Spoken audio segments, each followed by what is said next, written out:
The Adventures of Tom Sawyer by Mark Twain. Longman Simplified English Series. Read by MissThanyarat Krudtung. Chapter 14. The Storm. About midnight, Joe awoke and called the boys. There was a weighty slyness in the air that seemed to threaten some things. The boys sought the friendly companionship of the fire, in spite of the dead heart of the breathless air that sat still and expectant. Beyond the light of the fire, everything was swallowed up in the blackness. Presently, a weak flash of lightning dimly lit the trace for a moment and vanished. Another came, a little stronger, then another. Then a faint mound came, sliding through the big branch, and the boys trembled. Fancy that some spirit of the night had gone by. There was a pulse. Now a terrible flash turned night into day and showed separate and distinct every little grass blade that grew about their feet. It showed three white, started face through a deep flow of thunder went crashing across the sky and lost itself in the distance. A cool breeze sprang up. It shook all the leaves and scattered ash about the fire.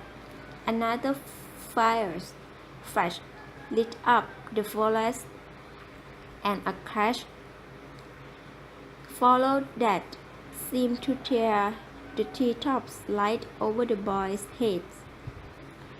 They held on to each other in terror in the thick gloom that followed.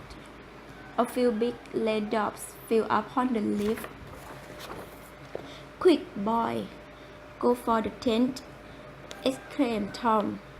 They leapt away, stumbling over loose in the dark, each dashing in a different direction.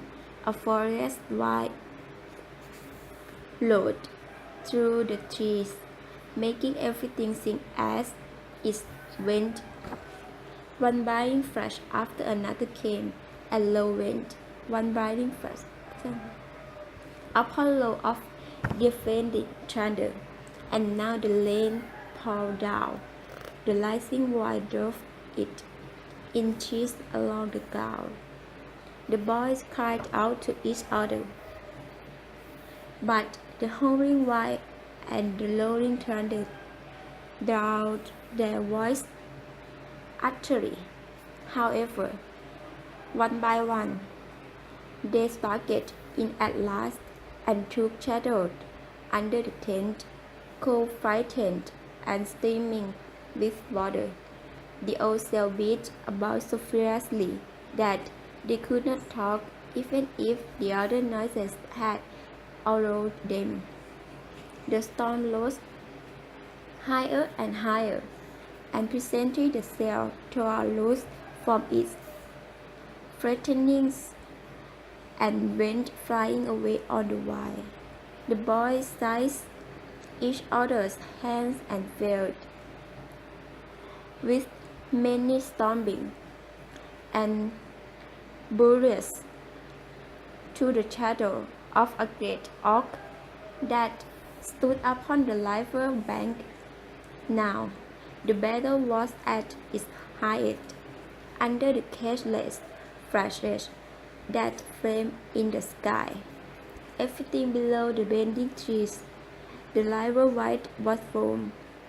The dim outline of the calf on the other side seemed through the laxing coast, and the wheel of land stood out in clean-cut and shadowless distinctness. From time to time, some Kent teeth yelled in the fight and fell crashing through the younger groves. The thunder came now in ear, splitting explosive, but pitilessly keen, and unspeakably awful. The storm ended with one gigantic effort that seemed likely to tear the islands to pieces, burn it up, down it to the tops, blow it away, and defend every creature in it at all at once. And the same moment, it was wide night for homeless young head to be out in. But at last the battle was over, and the forces of nature retired, with vigor and vigor, trust and peace returned. The boys went back to camp a good deal await.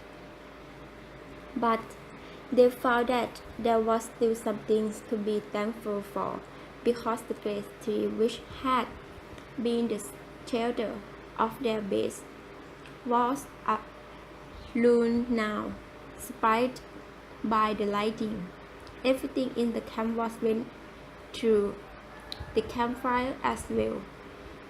Here was a disaster, for they were wet to the skin and shivering.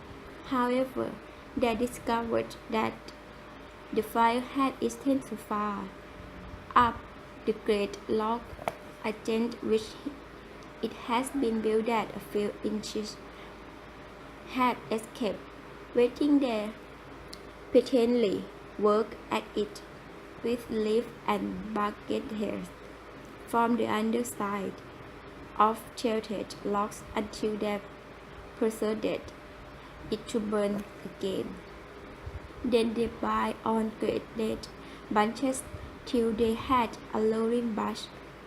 There dried their food and had a feed. After that, they set down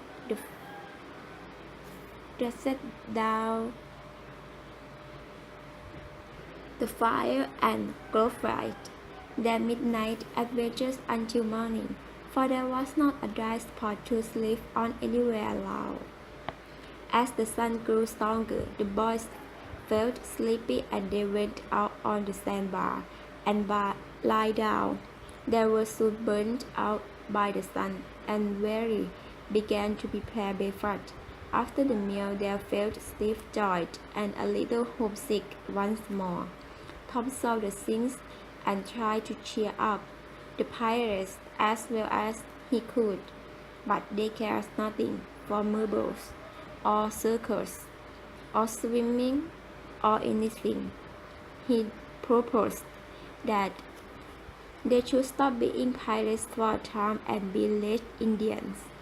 For a long before, they were stripped and spiked from head to heel with black mud, all of them chief, of course, and then they went dashing through the woods to attract an English settlement.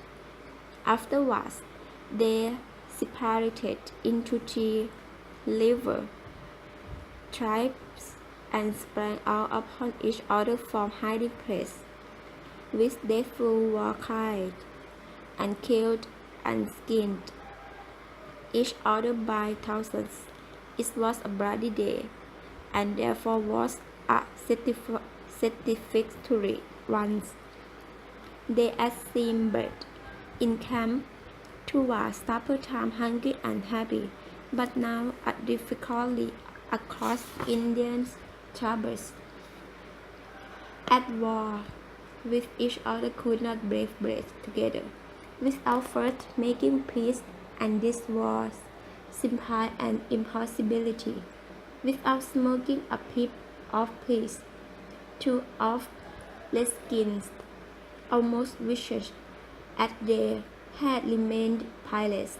However, there was no other way, so with as much cheerfulness as they could spend, they called for the pipe and took their puff as is passed with proper ceremony. They were glad that they had become redskin, for they found that they could now smoke a little without having to go and hunt for a lost knife. They did not get sick enough to be seriously uncomfortable. They practiced cautiously after supper with fair success, and so they spent a joyful evening.